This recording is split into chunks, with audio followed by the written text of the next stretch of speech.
Ladies and gentlemen, good to see you all. Just wanted to open the Infrastructure Planning and Environment Committee for the day, or the night, I should say. So welcome to the April 26th committee meeting of Dubbo Regional Council. I advise that Council is now web streaming its standing committees and council meetings live to the internet, and as such, all those present should refrain from making any defamatory statements. Your attendance at this meeting is your acceptance of the condition that your image may be recorded and streamed to the internet, as well as being retained in the archive of the recorded council meetings and standard committee meetings. I now open the April 2026 Infrastructure Planning and Environment Committee meeting, the time being 5:32 p.m. I'd invite Councillor Ryan, please, to bring the acknowledgement of country. Thank you, Councillor Ryan.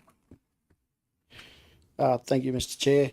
Yeah, look, I'd like to acknowledge the traditional custodians of the land on which we meet this evening and pay respects to elders past and present, that land being the Thubbagar people of the Wiradjuri Nation.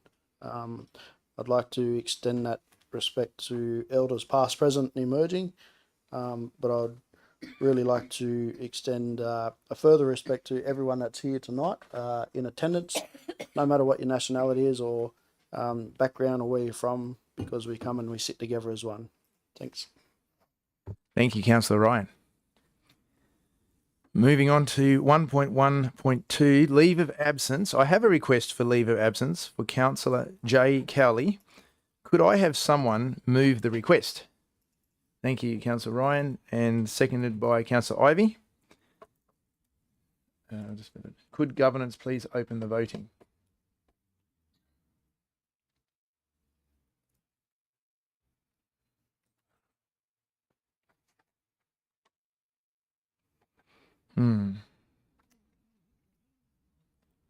Which button do we have to hit again?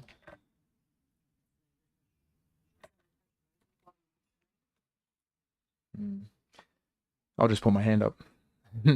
Thank you. I declare the motion carried unanimously.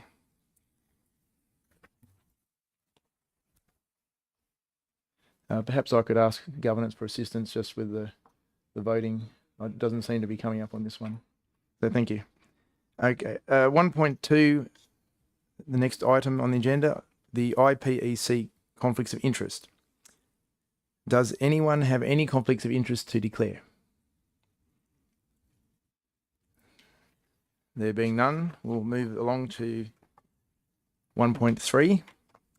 Matters considered by committees. The report of the Renewable Energy Zone Benefit Committee. The meeting was held 9th March 2026. Do I have a councillor to move the motion in the business paper? Councillor Chowdhury, and seconded Councillor Ivey. Yep. Councillor Chowdhury, would you like to speak to your motion? No, thank you, Mr. Chair. Is there any further debate, councillors? No, there being none. Could governance please open the voting again?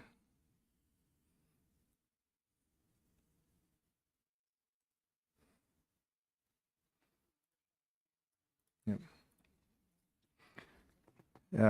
Just now declare it motion carried unanimously.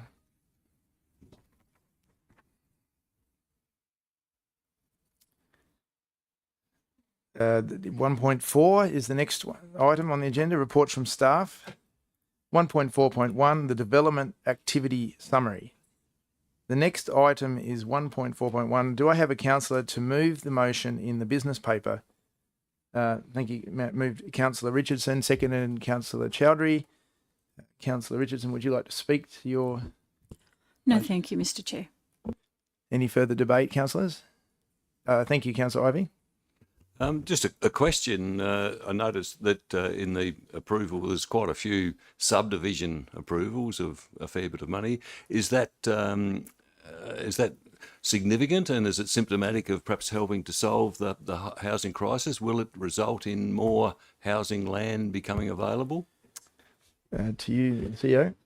Thank you, and through you, Mr. Chair, to Mr. Jennings. Through you, Mr. Chair, thanks, Councillor Ivey, for the question.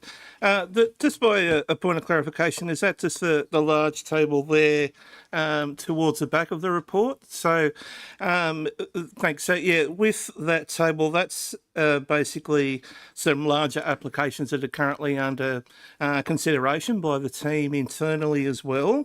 In respect to subdivision, the first two there at the top of the page, the 90 lot and the 203 lot. Definitely in respect to the 203 lot subdivision, it's an application which we're very close to providing to you for a report on that one as well. We've been working very hard with Transport for New South Wales in respect to the highway there on Narromine Road and a host of other issues. So it will be coming up to council soon as well. In respect of housing, just to touch on, we are on track for a better year than last year. So I think we're on track for about 190 422s, so 4-bedroom, double garage, double living area approvals for this financial year. But obviously with macroeconomic conditions, we'll just wait and see how that plays out as well. Councillor Wells. Thank you, Mr. Chair. Just a query, really. At the end of that report, there's an indication, a table that outlines, I think, a rating of where Dubbo sits in terms of its average assessment days, and it looks to me like we're at the top of that schedule. So I suppose my question to that is Dubbo performing at the highest level according to that table? And if so, congratulations. Was that a comment or a question? Sorry. Both. There's a question. A question to the CEO. Thank you, Mr. Chair, and over to Mr. Jennings. Through you, Mr. Chair. So, yeah, the table there we provide in the report for each month. It's basically a snapshot of how we're performing against our similar-sized regional cousins in that regard as well. And I could say that the the last month figures have just come out, and we're 47 days. So we've come down one more day as to what's on the table as well. So, but yeah, it's definitely a work in progress. There's a lot of things there that, that the team, work on very well, and there's some room for improvement there that we've got as well. But obviously we know that as a unit and as, with the service that we provide, that we need to be on top of our approvals as well to keep our city and our region growing.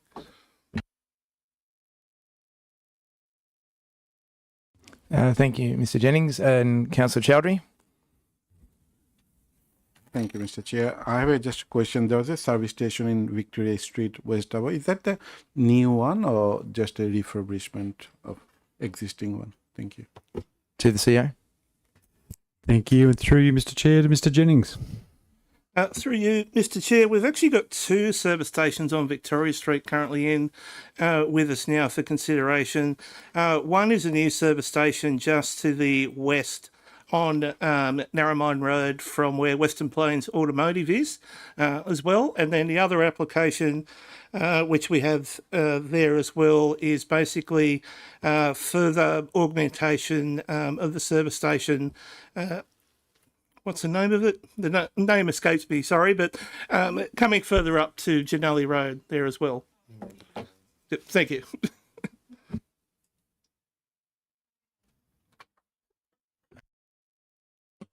Thank you, Mr. Jennings. Any further debate, councillors? There being none, can we ask the voting please be opened? Oh, sorry, that's a good point. Thank you. Back to the mover. Would you like to right of reply?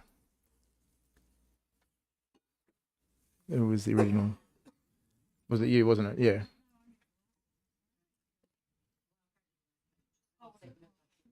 No, thank you, Mr. Chair. All right. Okay, thank you. The voting's open.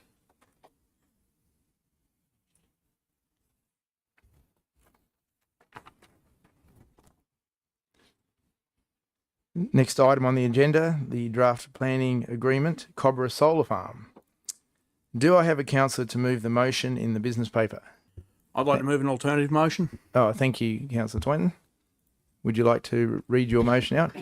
One, that council formally oppose the Cabora Solar Farm in order to refer the development to the Independent Planning Commission and to allow the community a greater chance to voice their support or objection to the project.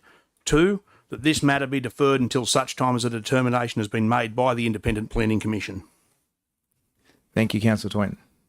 Do I now put that to further debate? Would you like to speak to your motion at all, Councillor Twain? Fairly self-explanatory. That All right. I second it. Yes, thank you, Councillor Richardson. Would any other councillors like to continue with the debate? Do you want to speak? Well, he did say that he was going to, that he had already said enough. Am I right? Yes, I don't need to speak to this. It's He'd pretty already clear asked, that. So I was just asking if any other councillors would like to. Yes, thank you, Councillor Ivey.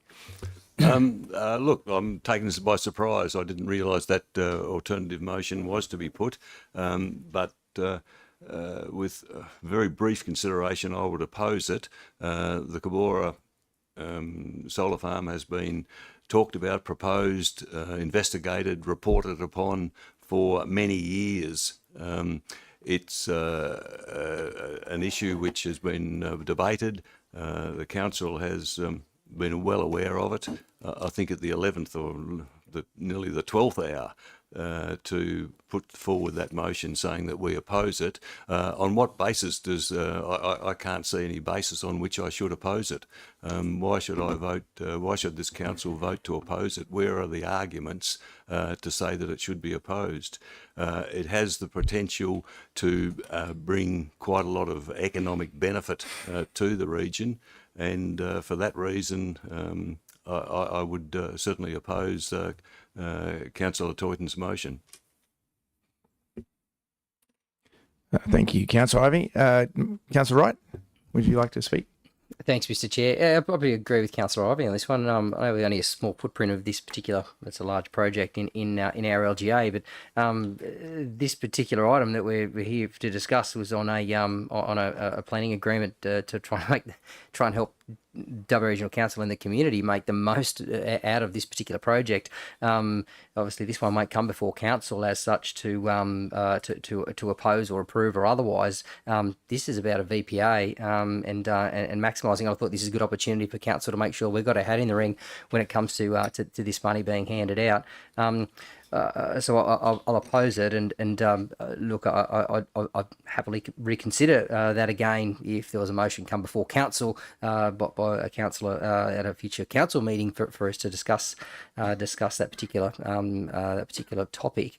I do have a question though with respect to the actual VPA itself, and there's some comment in there from the proponent that they were requesting that 15% of the funds go towards. It just says First Nations groups, entities, a specific First. It doesn't really tell me a great deal. I'm just wondering if I can get a bit of clarity on what the proponent's referring to with respect to that. Thank you, Councillor Wright. So to the CEO. Thank you. And through you, Mr. Chair, I'll just do a very quick one and then I'll throw to Mr. Jennings. So, yes, just really want to point out that this paper is about negotiations on a planning agreement. Certainly, there's the letter that's in there is actually what the proponent has proposed, and that forms the basis of the start of negotiations. But I'll throw to Mr. Jennings for any further information. Through you, Mr. Chair. So just to probably start at the sort of policy setting level, with the 85-15 or what the proponent has proposed there, with a previous consideration of council for the Burrendong Wind Farm, at one stage Arc Energy were looking at a similar 85% split and then 15% split, that they would actually look after the handling of where that money goes. So council resolved to go with 100% with Arc Energy. So what we're proposing here is a continuation of that policy setting of sorts as well from that Arc Energy Burrendong Wind Farm application. To answer your question there, Councillor Wright, I'm not aware of what group or groups that Cabora have looked at this stage. I'm sure they've got some ideas, of course, and as the General Manager touched on, this is very much the start of the negotiation process, and we can go through and see how we can best shape a planning agreement that is in the best interests of all of our community.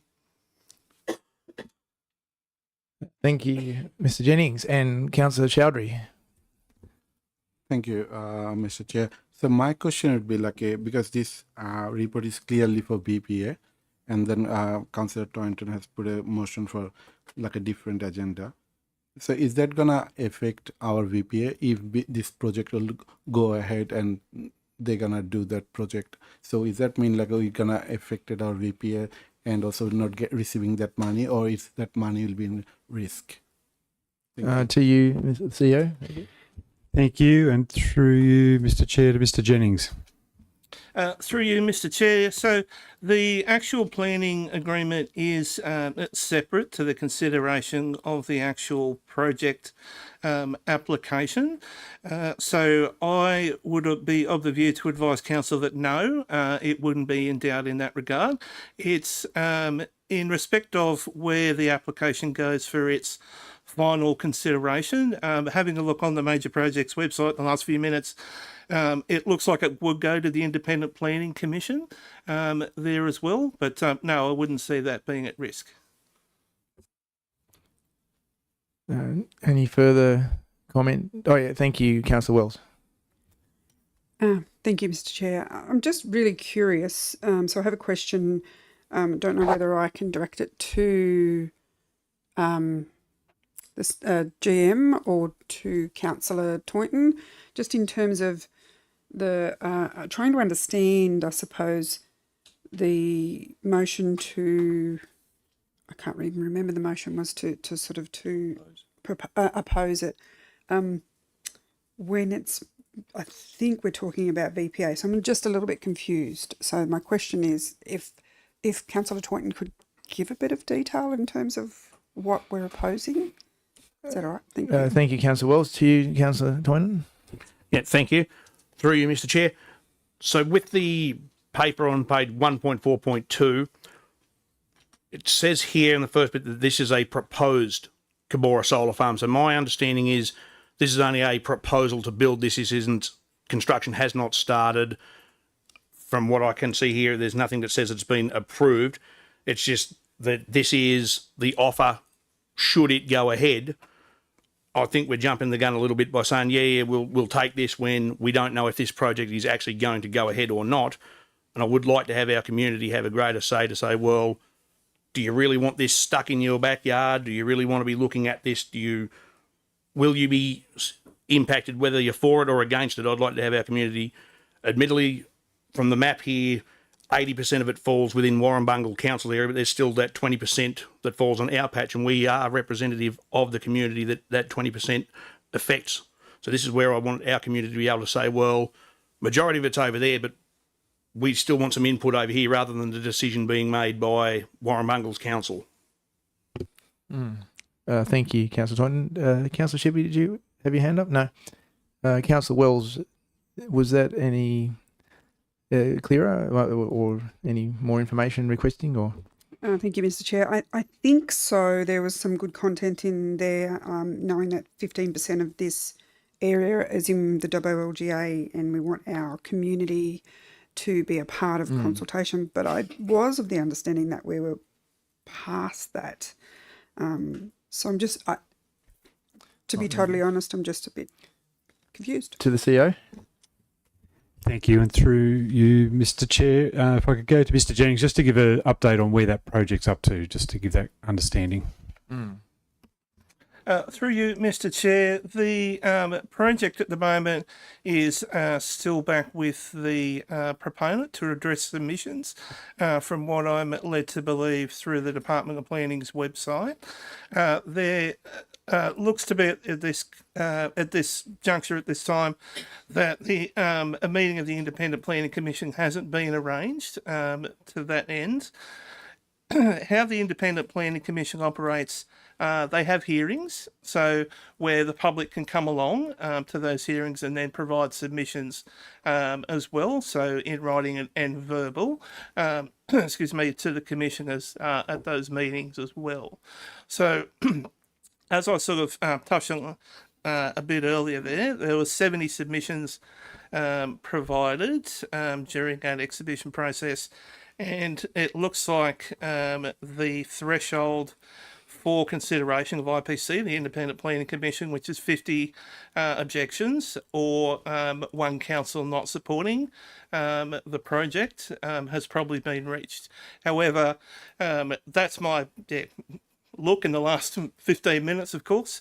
I'm happy to have some consultation with the Department of Planning just to make sure that that's absolutely the case between here and council as well, Mr. Chair.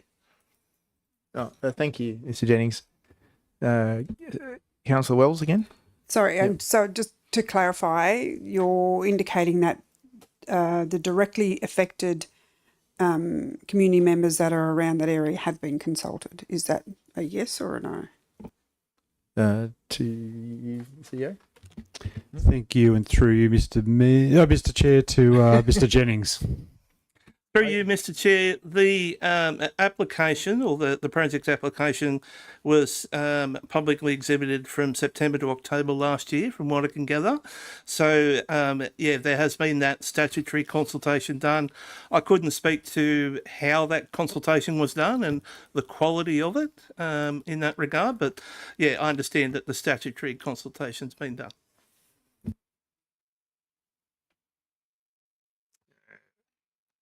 Further debate, Councillor Chowdhury. Thank you, Mr. Chair. Yeah, I would like to get some bit more details from that consultation and about this project. If after this meeting within next few days, if that can be circulated within that councillor, please. Yeah. Thank you. Councillor Black. Thank you very much. Just having a look on the planning portal at the moment, as the director said, there's 70 submissions. 2 of those were comments and 2 were in support, and all the rest were object. So I won't vote for this tonight, but that'll give us 2 weeks to find out further information on this and where the process is up to, because it looks like it's heading to the IPC anyway, probably, but we can get specific advice on that. And noting that it's the Cabora Solar Farm, it's submissions were made, exhibition submissions. It's up to the response to submissions point now before it goes to assessment and then recommendation, etc. So there's a fair few steps yet, but another fortnight will give us a bit of time to get a bit more information via the director on that, because it may well be headed to the IPC anyway, which isn't a bad thing. Lots are going to the IPC, and then there's public hearings and everyone gets a say, etc., etc. It's not the end of the world. So I'll probably vote against that and just progress with the VPA, but we can come back to it in a fortnight after some more info. Thanks. To you, Councillor Twenton. So we could defer this motion until after we've got that information back at the ordinary council meeting? Would be. Yes, to you, CEO. Thank you, and through you, Mr. Chair. So your amendment is up there on the screen. So that's what we've been debating, and that's what the voting will be on shortly. And then it depends if it gets up or it's lost. Well, then if it's lost, well, then we move back to the original motion. Just a question myself, the CEO. Could it be withdrawn? Is that possible? Till next time. In terms of the amendment being withdrawn and just have the existing motion that was originally put in the papers go up, I will just refer to governance, but on the look says no, because it's already been up and debated.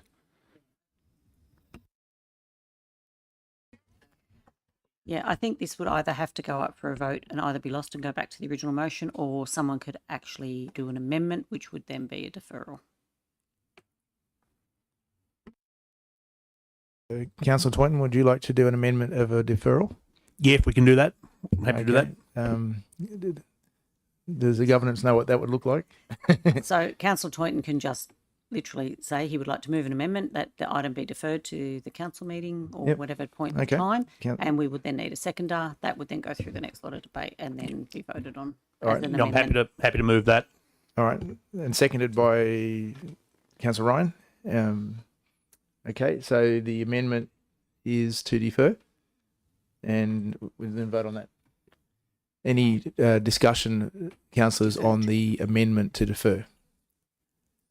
Yes, Councillor Richardson. Thank you, Mr. Chair. So just as long as we've got that information before the next council meeting so that we can read through it would be great. To you, Theo. Yep. Thank you, Mr. Chair. And yes, we will have that information in terms of the consultation and the history on the project, so you can have that for the next meeting, which will be the council meeting. And Councillor Wells. Sorry to be nitpicking, but it just looks like that two options are up there. One is that council formally oppose it and so on. And then the second point is that this matter be deferred until such time as the determination has been made by the independent planning. What I thought we were agreeing that it was just going to be deferred. I won't. To the CEO, yep. Yeah. Thank you. And through you, Mr. Chair. Yes, we were just getting that typed up, Councillor Wells. So it is now up on the screen. So, thank you. Was Councillor Wright? Just a question about previous VPAs. At what point would DRC have normally entered into a negotiations with VPAs? Are we waiting until projects are approved? I would have thought that a proponent prior to even commencing a project would want to know exactly how much we're going to be holding our hand out for with a VPA. I can't see anything online with respect to Warrumbungle Shire and where their negotiations are up to. I don't know if we're aware of that either as well, but at what point is it a bit too late for us to be approaching a proponent? To the CEO. Thank you. And through you, Mr. Chair, to Mr. Jennings. Through you, Mr. Chair, in respect of the negotiation process for a planning agreement, something like the Spices Creek Wind Farm was 18 months from the start to the finish. So what happens with a planning agreement? It obviously has to come to council for its draft consideration, then the public consultation process, and then obviously back to council for its final consideration as well. There is a fair bit of work that happens in between time, of course, because planning agreements are very legal agreements between two parties as well. And obviously, when we're trying to negotiate and set up these planning agreements, we're trying to make sure that it does deliver what it needs to do for our community, and that we do have that robust structure in place for us as well. In terms of how things could roll forward, like if there was a later negotiation, the Department of Planning would be after a status update from council as to how that negotiation process is going. We haven't left any negotiation too late in my experience here at council, so I couldn't speak for what the Department of Planning would do or not do in that regard, but they do condition in the project approvals that they do need to have a planning agreement in place as well.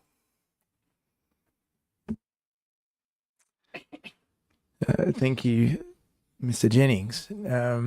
So we're just still on the one of the deferral now. Is there any further comment or debate, councillors? Yes, Councillor Ivey. Sorry, just a question. So we're deferring this whole matter to the next to the ordinary meeting. That's my understanding, yes. Right. Okay. Thank you. Thank you, Councillor Ivey. Any other comment, debate, councillors? No? And if there's no further, I'd just like to note I can understand Councillor Toynton's sentiment, shall we say. One thing is for sure, renewable fatigue is definitely an issue, I believe, in the local government area. That I think it's fair to say a lot of the community are not anti-renewable, but I think they would like to see some sort of restraint, that it's just not a free-for-all. And I do note in America the destruction of the solar farm in Texas by hail. There is a definite pollution contingency. Dr. Kennedy from Sydney University came and spoke at Geary, and he also shared how the panels have a lot of silver content, which is highly toxic to the ground. So in the event of a hailstorm such as Texas, you could conceivably see a very large pollution event involving silver, which kills bacteria, which means the soil becomes sterile. So these are very real concerns. And I also note the renewable project in South Australia that has been closed because of asbestos, which of course wasn't mentioned in the original documents. So I can understand the sentiment that Councillor Toynton's expressing. I want to recognise the people in the gallery too, would also understand that sentiment. And just wanted to thank Councillor Toynton for bringing that up, and I look forward to a robust debate in the next couple of weeks when we have the council meeting and we bring it up again. So thank you, Councillor Toynton. Would you like a right of reply to that? I think we've debated everything that could be debated. Let's kick the show on the road. Thank you, Mr. Chair. All right, so I now put the amendment. All those in favour? And we're putting up the governance. Or we'll just open it for voting.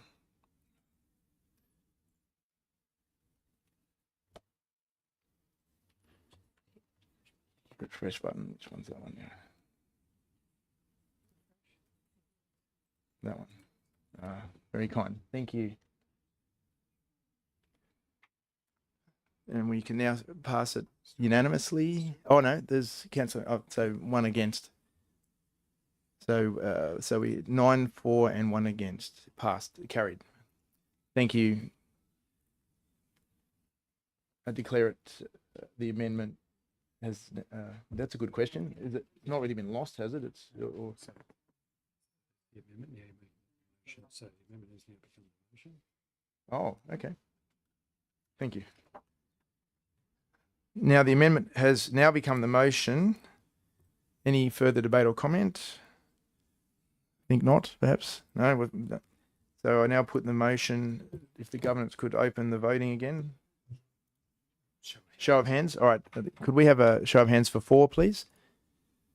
And against? Oh, sorry. 1 against or 2 against? 2 against. All right. Sorry.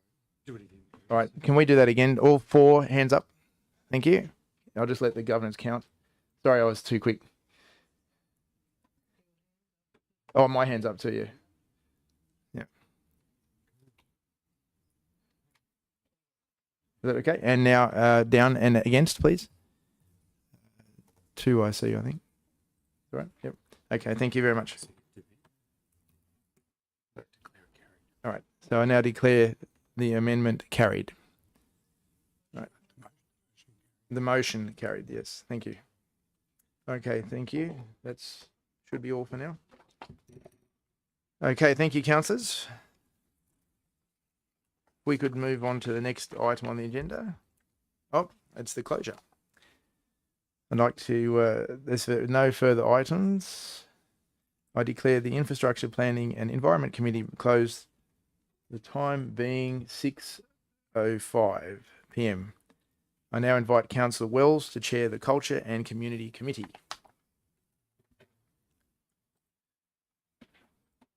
All right. Just take my card.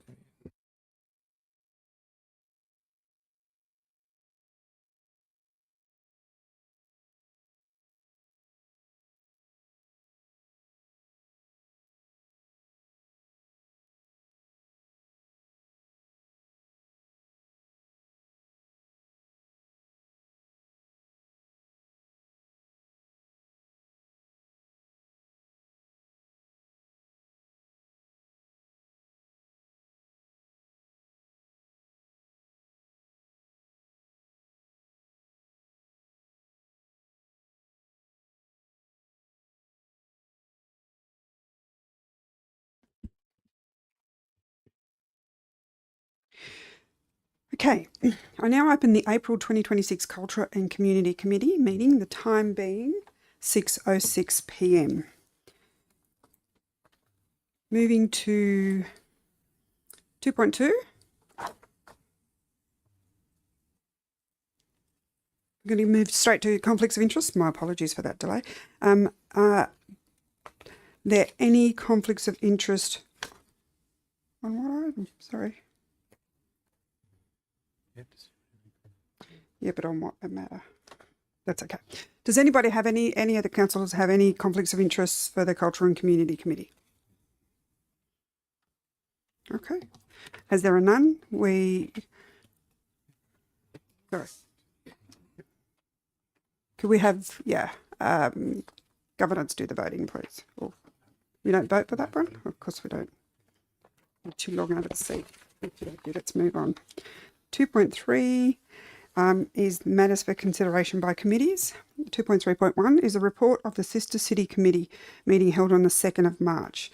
Do I have a councillor to move the motion in the business papers, please? Councillor Chowdhury, could I have a second, please? Councillor Wright, thank you. Councillor Chowdhury, would you like to speak to your motion? No, thank you, Madam Chair. Are there any councillors that have any comments or debates? As there are none, I will ask governance to the vote up, please. Thank you. And I will declare that carried unanimously. Moving on to 2.3.2, report on the Youth Council meeting held on the 5th of March 2026. Do I have a councillor to move the motion in the business papers? Councillor Black, seconded by Councillor Richardson. Councillor Black, would you like to speak to your motion? No, thanks. Okay. Are there any other councillors that would like to make comment or query? No. As there are none, we will progress. Could I have governance put the voting up, please?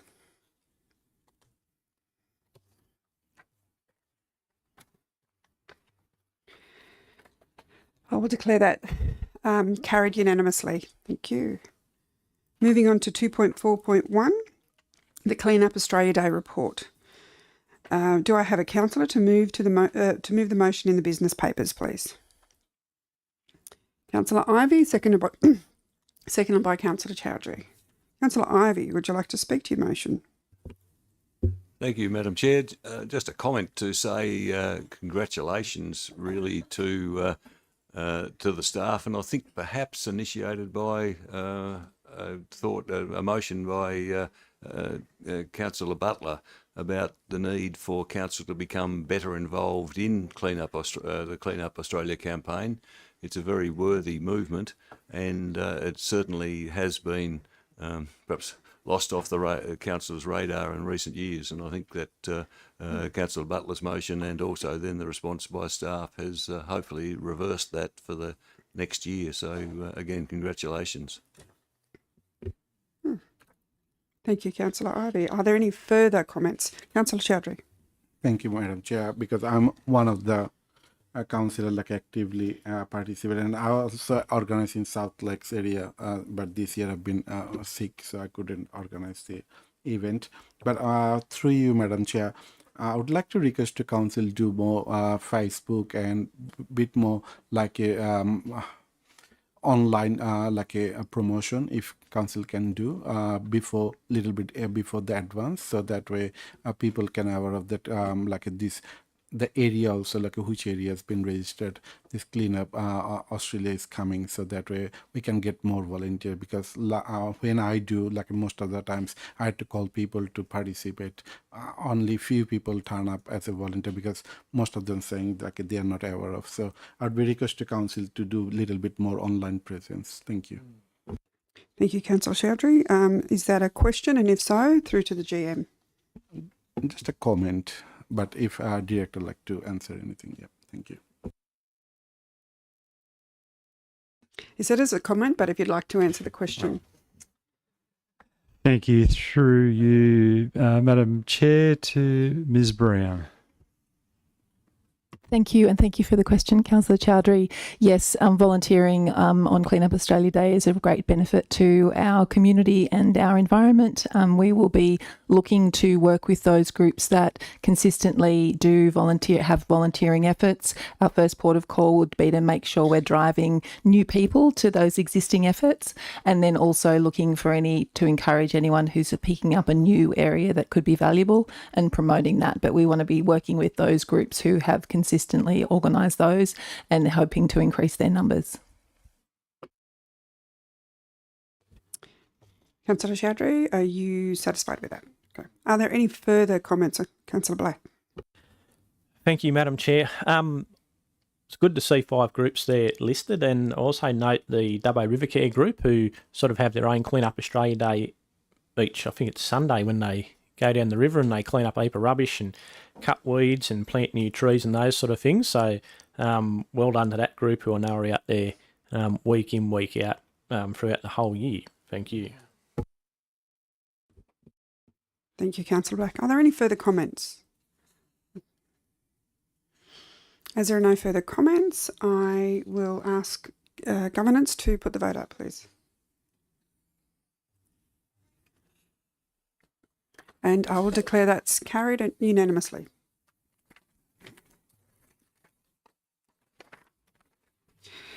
As we move on to 2.5, closure of the Culture and Community Committee. Gee, that was fast. The time being 6:13 p.m. I think that's a record.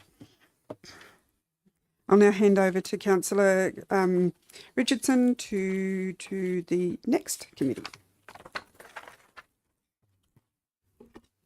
Oh, that was fast.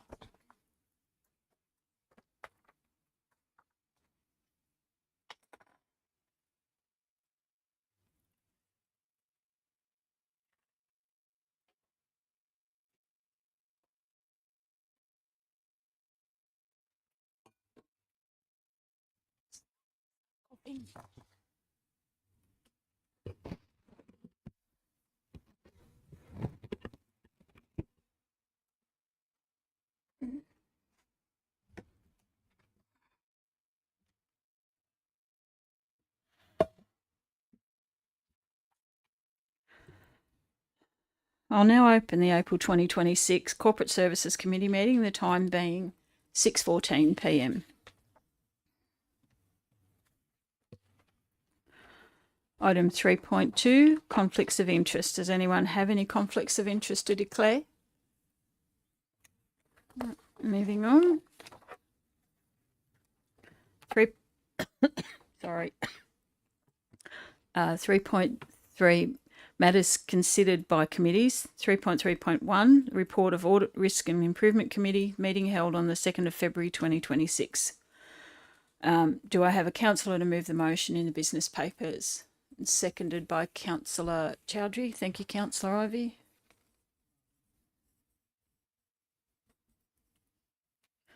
Councillor Ivey, would you like to speak to the motion? No, thank you, Madam Chair. Any further debate? Councillor Wright. Thanks, Madam Chair. There was actually an error. I thought it might have been corrected in the report, but 6.8 of that audit program, there's 2 committee recommendations. They seemingly are a duplicate, although one just contains an extra point over the other one. Just wasn't sure if we need to give a bit of clarity on that in the meeting to determine which one of those recommendations was the correct one. To the CEO.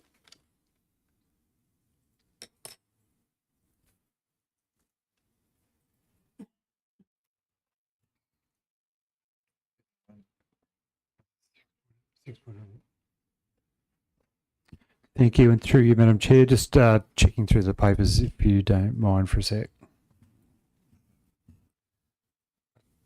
Believe that the top recommendation is the correct version, but I just thought it might have been corrected in the report.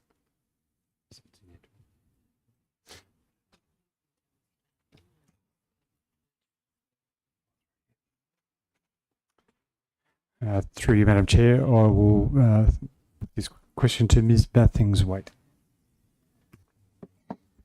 I'll check with the team, but the intent was the top one. And was the other 2 items meant to be added by the committee, or it was just the top one? It was just the top one. So we will remove the 2 bottom ones from the adoption. Okay. Thank you. Councillor Black. Thank you. Only to note in the attendee list that I was present at the meeting, and I don't think my name's there. That might be added. Thanks.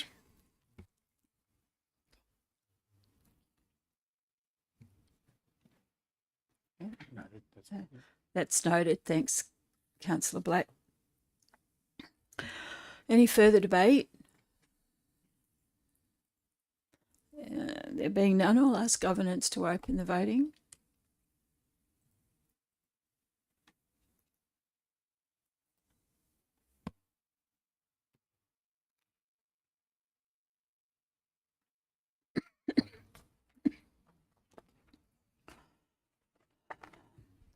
I'll now close the voting and the motion's carried unanimously.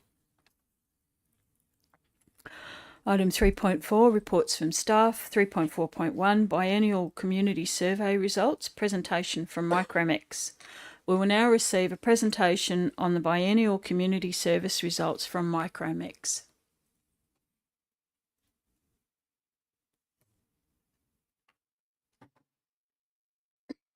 Hi there, how are you all? Can you hear me? Yep, thank you. Fantastic.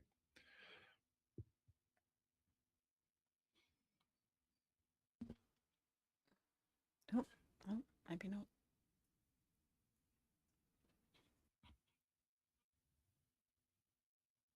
Is that on screen now? Because I can't see anything. Yep. Yes. Fabulous. Okay. Look, thank you for having me here tonight. My name's Stuart Reeve. I'm the Executive Director at Micromex. I'll be taking you through a very brief presentation of the 2026 community research that we undertook for you. The point of this is to give you that overview of what the results looked like, how things have tracked over the last few years, and to give you a confidence of where the broader community is. So I'll jump through it. It's a very brief presentation. I'll take questions at the end. So first of all, why do we do this sort of research? And I may have spoken to some of you at the conference last year, the LGNSW conference. So the point of this sort of research is to give you a hand-on-heart understanding of where your community is in terms of how that fits in terms of a measurable representation. Because you'll constantly talk to your communities and you hear many things, but you won't hear from the people you don't hear from. That's the point of this research. So the research here gives us an understanding of what the community's priorities are, gives us an understanding of what sort of satisfaction they have with your performance and delivery across a range of different areas. And there's a few other questions as well. One of these being about financial willingness to pay. So how do we do this? We do it by a phone survey. The survey, as you can see here, we had about 54 residents were contacted by landline. The remainder contacted by mobile phones. We used, when we talk about a sample size here, the sample size here is a 400, which has a margin of error of plus or minus 5%, which means essentially we should see the results within that sort of framework. And the survey was conducted in mid to late February of this year. Once we've collected the data, we then weight the data to reflect the age and demographics of the local area. To give you a quick thing about the sample universe we do, we actually use postcodes to get as many people in terms of mobile phone numbers that we can across all the postcodes within the LGA. And then we basically use that as to build that sample universe. So we maximize that as much as possible. This time around, you can see here that once we weight the age groups, you can see that you do have a significant cohort of residents between 18 and 54, which accounts for about 62% of your residents. So you've got a younger residency there. And then also down the page here, you can see here, we represented obviously Dubbo and also Wellington and some of the surrounding towns and villages. In terms of how it fits against the personal identifiers, it actually is pretty much in line with what we got back in 2024 and pretty much aligns with the ABS. So that's what happens when you get a random universe. You should be within that margin of error of most of these attributes. I've shown you the other side of the page, the online survey that Council's conducting itself. And you can see the difference between an online survey, which is opt-in, which is therefore not representative, but rather representative of the people who take part, and our survey, which is representative. You can see here that while we've got those different age group skews, there's very different outcomes in terms of the people doing the online. So your online survey skewed heavily female, between 35 and 54, and certainly were less likely to identify with one of those personal identifiers. Moving along. So in terms of summary, what are the key things to take out of this? Well, first of all, quality of life. quality of life, we can see here this time around there has been a slight softening on this score. Back in 2024, we saw that sitting at 87%, which aligned with the regional benchmarks since COVID. We've seen a slight decline, so that's dropped down to 83% of residents saying they've got a good to excellent quality of life. And you can see it cascading down in the chart there. It's gone the excellence at 16 instead of 24, very good at 29, and very good at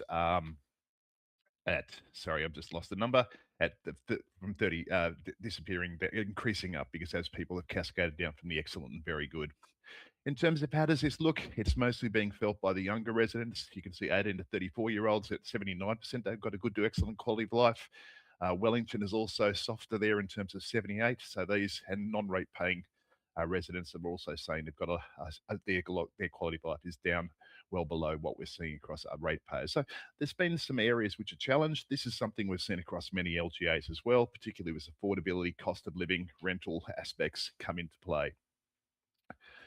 And in terms of the priorities, this is an open-ended question that we conduct across the community. And it's remained fairly consistent. And what we've seen here is that, you know, one of the main things, and this is across most LGAs, is, you know, my roads are falling apart. We've had many years of rain, for about 5 or 6 years of rain. So that's certainly damaged the road surface and been an impact that many councils have felt. We've got infrastructure meeting needs for growth, which is obviously another thing which is happening across particularly high, medium to high growth regional areas and you know, city areas. So that's a challenge as well. Housing availability and affordability, and public issues such as homelessness and safety are all the ones that round out the top 4 areas. One thing that sort of dropped off, and I think it was actually from memory, crime was one of the things that was quite high in the 2024 survey. That seems to have shifted down and it's being replaced in terms of it's not as high topical, or it's not as topical this time around. One of the key questions we asked this time around was around long-term financial sustainability. This question is quite pointed. It's asking, how supportive would you be to pay more, potentially pay the same rates or user charges with the decrease in services, paying a little more to ensure current service levels are maintained, or potentially pay more through rates and charges to increase levels of service. I think the key thing to take out of this chart, and we're just going to look at that top 3 box. So that's that supportive, somewhat supportive, very supportive, and supportive. And we can see here against 2026, they pay the same for the potential decreases in services. That's dropped down from 61 down to 56. So there's been a softening in people with the appetite to pay the same and get less.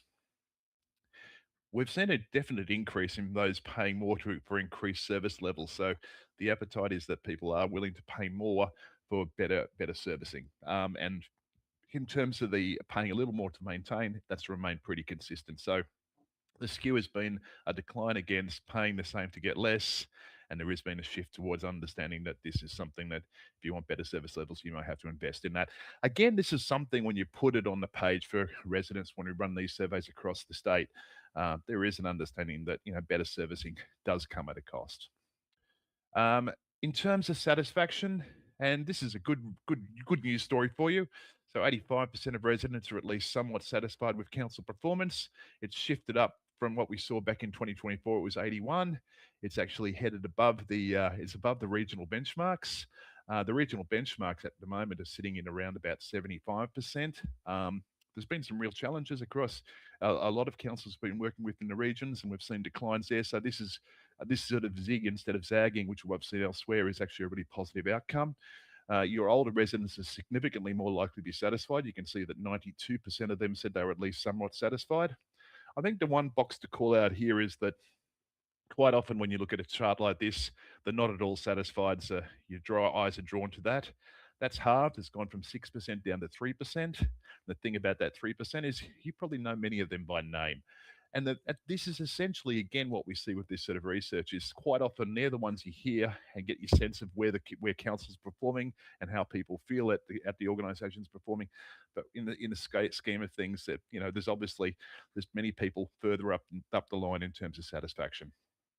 Softer scores, particularly around Wellington there. Moving along, in terms of what's important to your community, waste services, airports, water supply, maintenance and sealed roads, and support for the business economy all have 90+% of residents saying it's either important or very important to them. That's what T2 box stands for. So that's important or very important.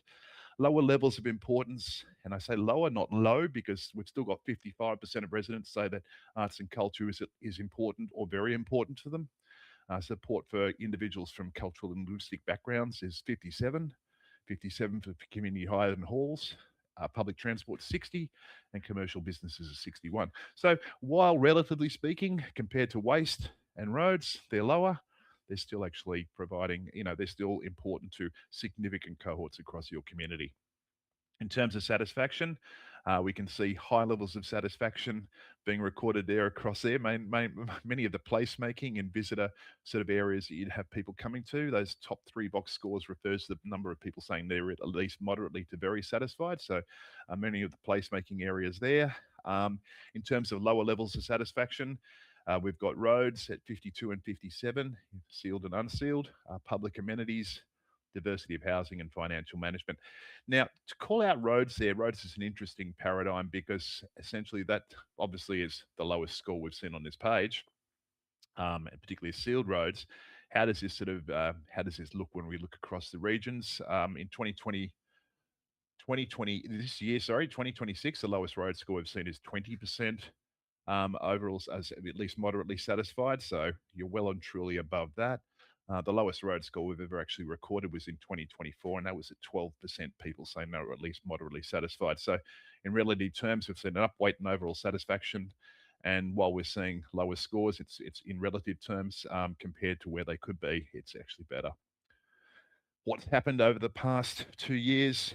These things are where we've seen importance improving in around health inspections, development approvals, environment, waste, recycling, sewage, and support for local economy. These are all more important to your community than they were 2 years ago.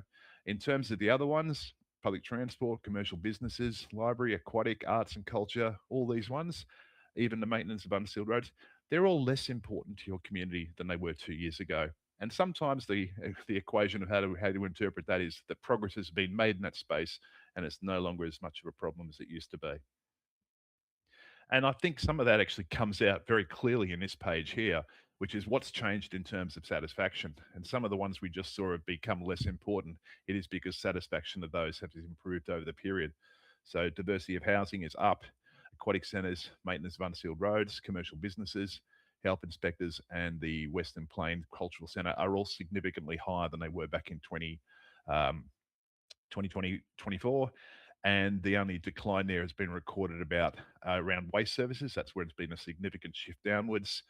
That sort of thing happens when you make a change to your waste service. And I understand that there has been a change in terms of how people book their bulky waste. So I'm sure that that would account for some of that change. Lots of data in this slide. So what I'm doing is I'm using this as an anecdote or a way of demonstrating how we have to collate this down to being a manageable story that you can then act and use. So you can see here there's an improved quadrant with roads fitting in that. We've got the Celebrate quadrant, which has got airports and showgrounds. We've got a niche, which has got unsealed roads, and we've got the social capital with so many of those different areas that you know define and make the place. These things, we've got about 40 different service areas. We had a sample size of 400, so we've got about 16,000 measures of satisfaction. And we run something called a regression. We run the regression allows us to identify how much they each individually contribute to overall satisfaction. And that sort of changes the story a little bit and makes it a little bit more clear about where we want to invest time and effort into.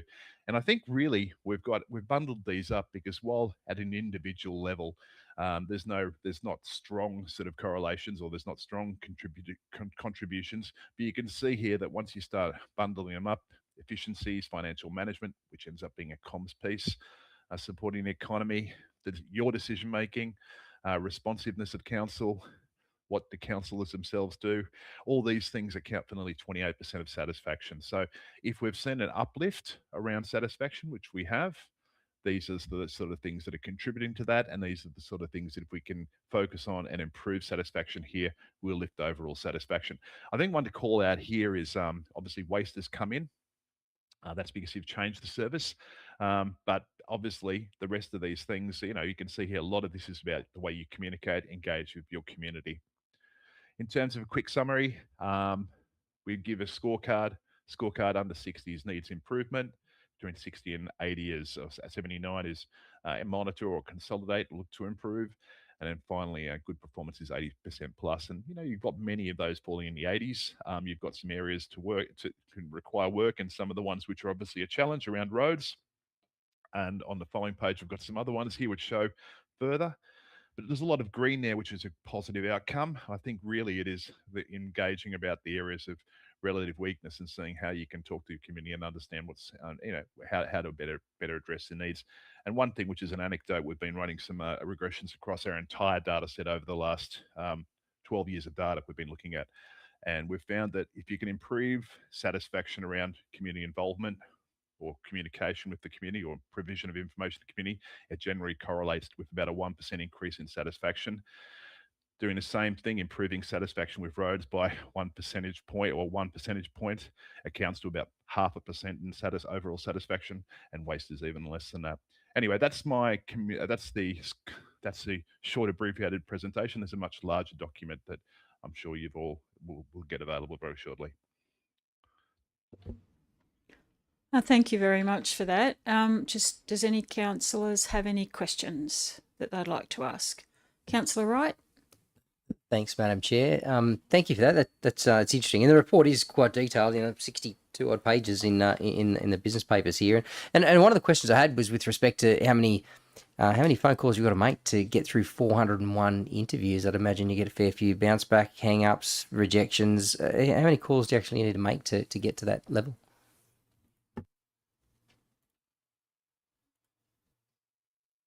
Is he still there? Here we go.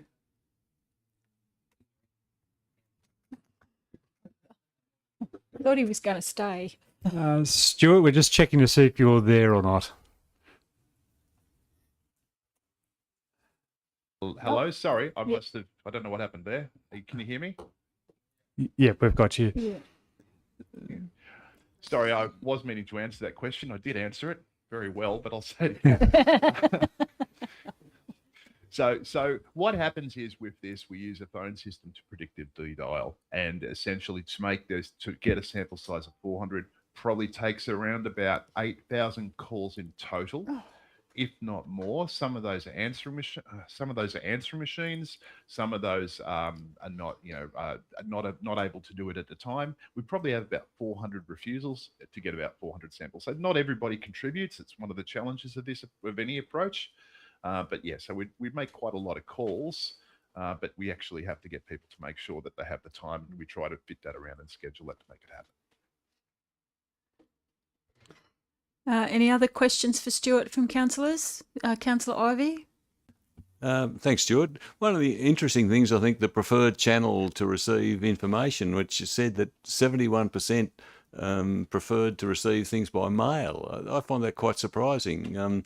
I would have thought in this day and age, sort of hard copies of things is not the way to go. But obviously that's the case here. But perhaps is that something a little bit specific to the Dubbo regional area, or is it something that you do find across other survey areas? What we find is people like direct mail or direct email. They actually like being reached out specifically. That's one of the things we have seen. There is a role for every channel. But it is a surprising one. We do sometimes find that people still say, if you really need me to know, put it in a letter and send it to me. But there is obviously, you need multimodal approaches, but that's general across the category. Any other questions from councillors? Councillor Ryan? Yeah, Stuart, just a quick question, mate. How long does a phone call take? Like, how long does the survey actually take to complete?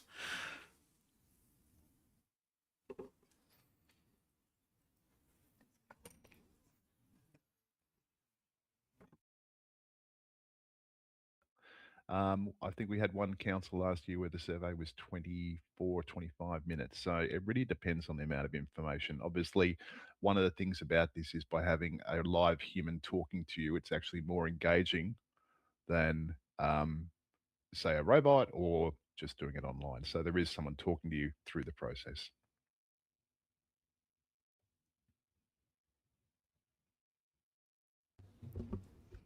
Councillor Wright for Stuart again. It's just a comment, really, and I find the question that Councillor Ivey asked answer that potentially a little bit contradictory. That keep cutting me off. Come on, let me just have my say. That I look at. There's a question in there about the one of the parts of dissatisfaction is around council's financial management. I look at that and think, well, one of the ways we could potentially cut costs is to reduce postage and stop sending out thousands of rates notices. So, but people still want to get stuff in the mail. So some of those answers could potentially be deemed a bit contradictory, possibly.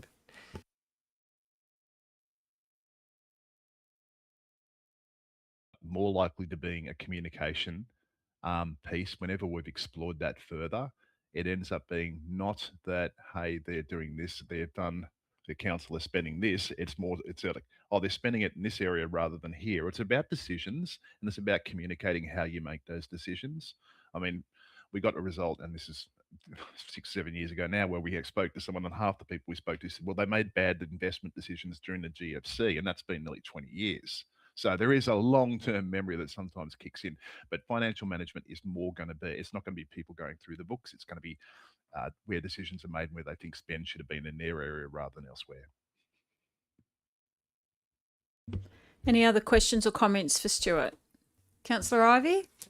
Just a follow-up question too, and I've been trying to find it in the document now, but I can't find where I read it. But I'd made a note that the elected body and the council generally didn't score so well in its the community reaction. I think it improved from 2024 to 2026, but it was still down below what perhaps we would hope. As I can't take you to that, I can't find the reference to it, but again, a comment, is Dubbo Regional Council on a par with other areas that you're aware of in that respect of the engagement of the elected body and the council staff generally with the community? Well, I think I'm going to answer that in two parts, and one of them is going to be by saying the fact that the scores have improved over the past 2 years in terms of overall satisfaction. I would say that generally is aligned to a fact that the council's probably doing a better job than some other councils. The role of councillors is obviously really crucial in any organisation in terms of not only being representatives of the community, but also their role in terms of being able to their role in terms of being able to be ambassadors to the organisation and making decisions and explaining how decisions work. I'm just looking here to see if I've got here, we have softer scores of importance around this. So in fact, in some ways, I've got one here saying decisions made in the interest of the community is on one of the benchmark charts that you would have seen probably. It's slightly softer, and that's not a bad thing. That means that probably people have a greater degree of trust. So there is actually that top 2 box score being lower is not a bad thing. It's actually possibly could be interpreted as a good thing. And in terms of positivity, and I guess this is the other thing, is compared to benchmarks, I can see why that is the case, because your score is significantly higher than the benchmarks. So you've got 75% and the benchmark would be 62% satisfaction. So I guess from that particular measure, you're actually performing better than other regional councils. Any other questions or comments for Stuart before we let him go? No? Thank you very much for that presentation, Stuart. Thank you. Have a great evening. Cheers. Thank you. Bye-bye.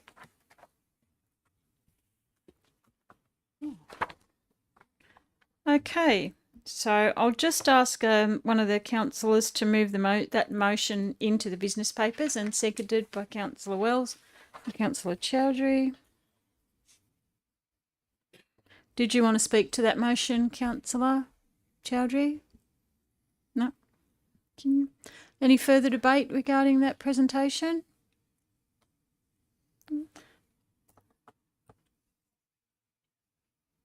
Sorry, Councillor Ivey? Just a question through you, Madam Chair. It's obviously there's a heap of information in there, and it's of interest and importance to councillors, but also very, very important to staff. And so I presume there is some sort of formal analysis of that and a workshop amongst staff? Does that happen, or what happens to? I suppose my question is through you, Madam Chair, what happens to the report now with respect to consideration by the staff? Through the CEO. Thank you, Madam Chair, and through to Ms. Brown.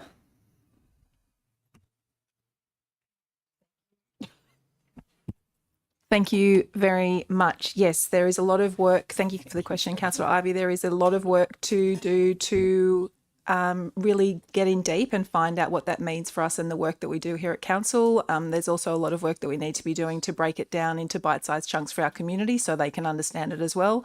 And that work will continue. Ms. Pickering, did you have anything further to add on that? Thank you, Ms. Brown. Look, we are undertaking some consultation internally with our executive and senior leadership teams to sort of break down some of that information and see where we can feed it into our preparations for our budget and delivery and operational plans and so forth. We also look to feed it into and help get some early sentiment and guidance with any projects that are happening within the pipeline. So we use it in that sense as well as measuring it against our corporate measures and performance indicators through our integrated planning and framework, reporting framework. Any further debate or questions? There being none, I'll ask governance to open the voting.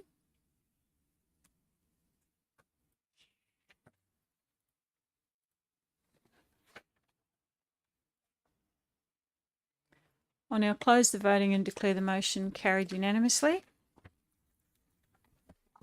Item 3.4.3, investment under Section 625 of the Local Government Act, March 2026. The next item is 3.4.3. Do I have a councillor to move the motion in the business papers, please? Councillor Chowdhury, seconded Councillor Wright. Councillor Chowdhury, would you like to speak to that motion? No, thank you, Madam Chair. Any further debate regarding that? There being none, I'll ask governance to open the voting.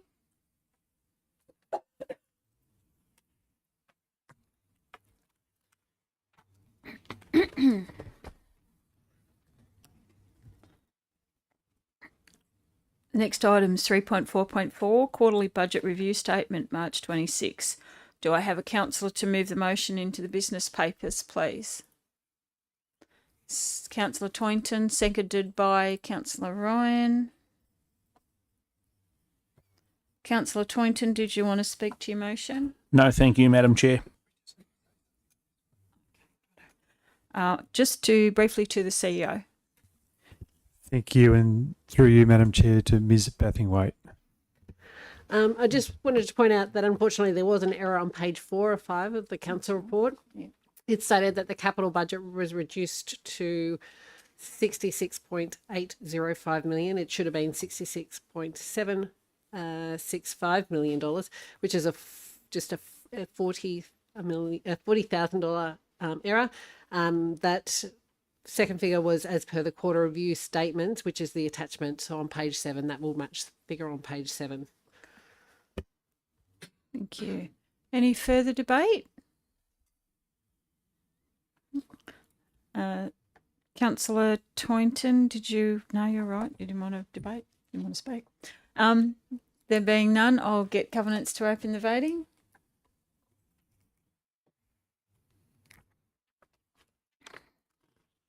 I'll now close the voting and pass the motion was passed unanimously. 3.4.5 for draft Dubbo Regional Livestock Markets Master Plan, the results of the public exhibition. Do I have a councillor to move the motion in the business papers? And seconded by Councillor Wright. Councillor Toynton, would you like to speak to the motion? No, thank you, Madam Chair. Any further debate regarding this? Councillor Wright. Thanks, Madam Chair. Oh, look, it's obviously a pretty extensive document, the master plan itself, and there's some great commentary and feedback from a number of the users that took part in that. So obviously it's a big it's a big budget item that that the council needs to find some money for, and obviously it's something that'll happen in the longer term future. But yeah, certainly look forward to seeing things progress on that. Thank you. Thank you. Any other questions or debate? Councillor Ivey? Thanks, Madam Chair. Yeah, look, again, a very good document with lots of information in there, and certainly that strategic plan is absolutely vital. But one thing I wondered about is it's full of some very nice words of what we should do and aspirational things, and here's a plan. We seemed very light on any financial figures that would accompany that plan.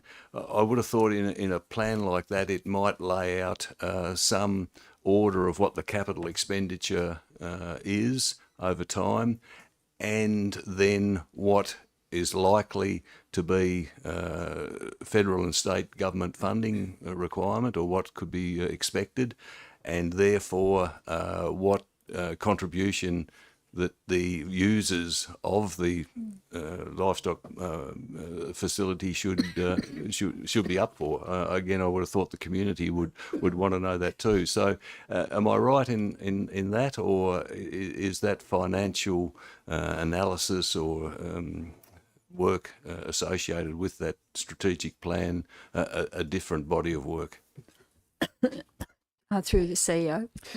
Thank you, Madam Chair, and through to Ms. Bathings-Waite. Yeah, that's correct, Councillor Ivey. This plan is the aspirational plan to get a gauge on the wants and needs of that facility, of the stakeholders. Now, each of the projects that will come from this plan will have its own detailed business case or plan towards it as to how it would be funded. So it is broken up in the master plan of what it is would be as a staged approach. But for example, the sheepyards are the biggest projects that has been identified in the plan, and that body of work will start to see what the feasibility on actually how we deliver on a project of that size, and also from now with this plan and that want from the stakeholders of that facility, we will be advocating to as many grant funding bodies as possible to seek out grant fundings for all projects that are identified in the plan.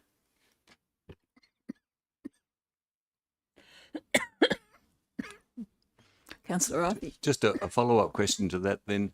I understand that, but is it possible, or is it likely that really when you put some numbers beside some of those aspirational things, the whole thing really is just not achievable? That it's too aspirational. Shouldn't there be some cross-checking at an early stage that does give some comfort to the financial viability of what's proposed? To the CEO. Thank you, Madam Chair, and through to Ms. Bathings-Waite. The master plan also, for example, the administration building is one of the assets that desperately needs renewing out there. This plan, it is obviously in the stage one, it is going to happen sooner rather than later. This plan does guide the location of that facility, so it does give us that. As well as the staging of, say, the sheepyards will now progress as to whether or not on a greenfield site, whether or not those costings will stack up against, fees, charges, loan borrowings, repaying loans. Again, that work will happen to commence now. And I'll flick over to Mr. Brennan, the livestock market manager, if he wanted to add any further commentary. So all of stage one is costed, and then stage two and stage three are like a feasibility basis, I would say. So everything in stage one is in the budget. Any other further questions or debate? Councillor Black. Thank you. Thanks to the people who took the time to make submissions to the whole process. Look, the sale yards has been going really well. It does need upgrades, especially to the sheep yards and the admin block. It's got to pay its own way. That has to be the future of it.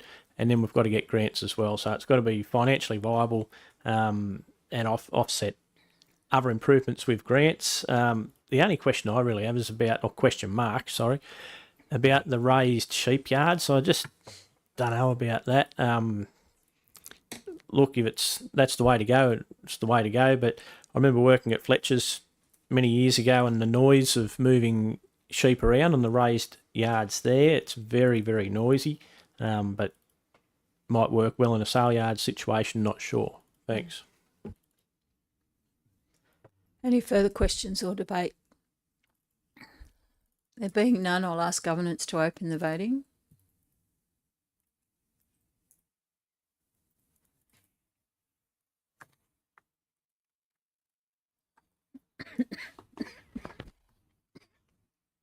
I'll now close the voting and I'll now close the voting and declare the motion carried unanimously. Item 4, confidential matters. 4.1 IPEC confidential matters. The next items for consideration are deemed to be confidential.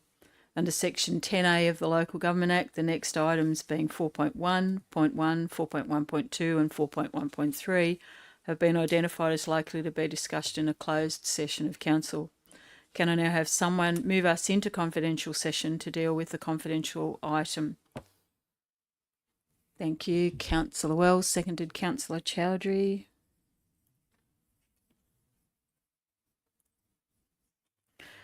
We've had no applications from members of the public to make their representations regarding whether the meeting should be closed to the public. Governance will now open the electronic voting.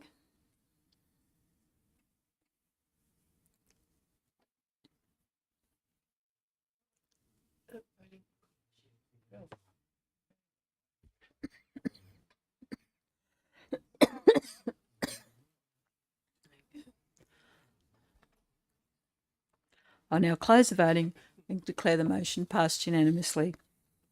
The time being 6:53 p.m.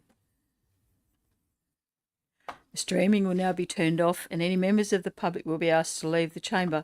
The chamber will be reopened and the live stream restarted after deliberations on these matters with the resolutions to be made public. Please stop the web streaming.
Welcome back. I'll now ask the Governance Officer to play the resolutions from the confidential sessions.